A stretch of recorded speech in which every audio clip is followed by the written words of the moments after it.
আসসালামু আলাইকুম। আমি মনি, আমার পুচুদের মা। তো এটা হচ্ছে গত 14ই ফেব্রুয়ারির ভিডিও। আর 13 তারিখে তো আমরা সবাই মিলে ওই যে আমার হাজব্যান্ডের কলিগ, এক ভাই ভাবি সহ সারাদিন ঘোরাফেরা করছি, পাহাড় প্রকৃতি দেখছি। তো 13 তারিখ তো ওই দিন শুক্রবার ছিল, শুক্রবার তো মার্কেট বন্ধ থাকে। আর এটা হচ্ছে 14 তারিখ, পরদিন মানে শনিবার, শনিবারে তো মার্কেট খোলা থাকে। যদিও রমজানের পরে শুক্র শনি সব সময়ই মার্কেট খোলা থাকবে ময়মনসিংহ। তো আমি ভাবছি আসলে এত দূর থেকে রোজা রেখে রোজার মধ্যে গিয়ে শপিং করাটা খুবই কষ্ট হয়ে যাবে বাচ্চাদের নিয়ে। এজন্য ভাবলাম যে যেহেতু শুক্রবারে সারাদিন ঘুরছি আর শনিবারও বন্ধ আছে, মার্কেটও খোলা আছে, এই সুযোগে হচ্ছে ঈদের কেনাকাটাটা শেষ করে ফেলি, তাহলে আর রোজার মধ্যে কষ্ট করতে হবে না। তো সেই উদ্দেশ্যেই হচ্ছে শনিবারে ময়মনসিংহ যাওয়া। আর আমার ট্যাবলেট ক্যাপসুল আমার হাজব্যান্ড হচ্ছে যে ভাবিরা আসছিল আমাদের বাসায়, পাহাড় প্রকৃতি যাদের সাথে দেখছি ঘুরছি, ওই ভাবিদের বাসায় হচ্ছে ওরা 3জন বসে আছে। আর ভাবিরা তো ময়মনসিংহে থাকে, আমরাও থাকতাম, তো আমরা তো যাই হোক চলে আসছি। তো সেই ভাবিদের বাসায় হচ্ছে আমার 2 ছেলে আমার হাজব্যান্ড সহ বসে আছে, আমি আর আমার মেয়ে বের হইছি হচ্ছে কেনাকাটা করতে। তো অনেক ঘুরতে, ঘুরতে আসলে মেয়েদের পছন্দ তো সহজে হয় না। তারপরেও হচ্ছে মেয়েটা কেনাকাটা শেষে এবার হচ্ছে ছেলেদের জন্য ঢুকছি। আর আমার একটা বাতিক আছে, সেটা হচ্ছে ম্যাচিং করে পরার।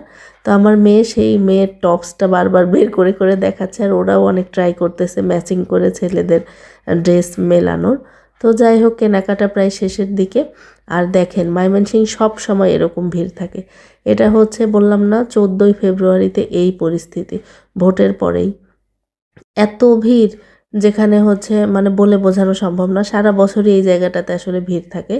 তো কাপড় চোপড় মোটামুটি কেনা শেষ, কসমেটিকও কেনা শেষ।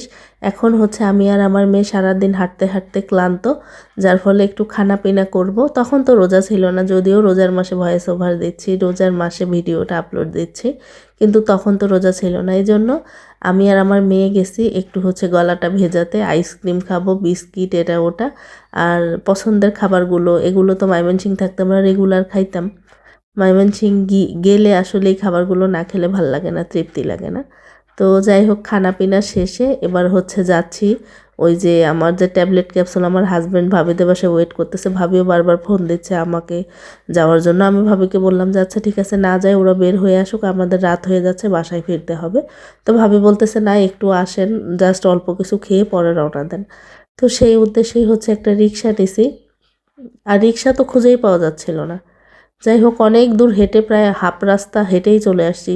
আর এই যে এখানে গলিটা দেখা যাচ্ছে, এখানে হচ্ছে আমরা থাকতাম আগে। তো যাই হোক এখন অনেক চেষ্টার পর একটা রিক্সা পাইছি। এখন হচ্ছে ভাবিদের বাসায় গিয়ে ওদের 3জন মানে আমরা মা মেয়ে দুজনে একটু কিছু খেয়ে পরে হচ্ছে সবাই মিলে আবার আমাদের বাসায় ব্যাক করার মানে প্ল্যান। তো এই যে এই ভিডিওগুলো আর এত বেশি ফাস্ট করলাম না, কারণ আমার মায়া লাগে, এগুলো দেখতে ভাল লাগে, এই জন্য আমি এই ভিডিওগুলো খুব সামান্যই ফাস্ট মোশন করছি। তো ঈদের অনেক আগেই আসলে আমাদের কেনাকাটার ঝামেলাটা শেষ করে ফেলতেছি। তো আমার হাজব্যান্ড যদিও বলছে আজকে কি কেনাকাটা শেষ, আমি বললাম হ্যাঁ আজকেই কেনাকাটা শেষ, কিন্তু ও বলতেছে না, আমার বিশ্বাস হয় না, আজকে তো এক পর্ব হয়েছে, একটু মানে কিছুদিন পরে আমার ফোনে বারবার মেসেজ আসবে, ভাই আপনার একটা পার্সেল আছে, রিসিভ করতে হবে। তো যাই হোক আমি বলছি না না না আজকেই শেষ, কিন্তু ওর বিশ্বাস হচ্ছে না, আসলেও এরকম হয়, এই জন্যই ও বলছে। তো যাই হোক এটা হচ্ছে পরদিনের ভিডিও। বাসায় অনেকগুলো ভুট্টা জমেছিল, অনেক মানে এই বছরেরই, কিন্তু পুরনো হয়ে গেছে। তো ভাবতেছি সামনে রমজান, কর্নফ্লাওয়ার তো অনেকটাই লাগে, চপটপ এটা ওটার মধ্যে মিক্স করতে, এজন্য ঘরেই একটু কর্নফ্লাওয়ার তৈরি করতেছি। সারা রাত হচ্ছে ওই পুরনো ভুট্টাটাকে ভিজিয়ে রাখছিলাম, পরদিন খুব ভালোভাবে ধুয়ে এটাকে ব্লেন্ড করে নিছি। আর নিচে যে নেটের একটা ছাঁকনি দিয়ে ওপরে একটা পাতলা আমার ওড়না দিছি, এই ওড়নার উপরে ওই ব্লেন্ড করা ভুট্টাটা দিয়ে দিব। আর একদম চিপে শুধু পাতলা রসটা নিব, আর ছোবড়াগুলো সব ফেলে দিব। তো এই যে আমার রসটা নেওয়া হয়ে গেছে, এটাকে এভাবে রেস্টে রেখে চলে গেছিলাম হচ্ছে রোজার বাজার করতে, মাংস কিনলাম। তারপর হচ্ছে আমি ট্যাবলেট আর আমার হাজব্যান্ড চলেও আসছি বাসায়। এই যে দেখতে পাচ্ছেন উপরে পানি জমছে, এই পানিটাই ফেলে দিতে হবে। আর এই যে সাদা সাদা আটার মতো এটাই হচ্ছে কর্নফ্লাওয়ার। তো পানিটা ফেলে খুব সাবধানে ফেলতে হবে। ফেলে এই যে একটা বড় ছড়ানো প্লেটে হচ্ছে ওই আটার মতো অংশটুকু নিয়ে রোদে খুব ভালোভাবে শুকায় নিতে হবে। আর রোদে শুকানোর পরে একটু দলা দলা থাকতে পারে, এটা দেখে ভয়ের কোনো কারণ নাই।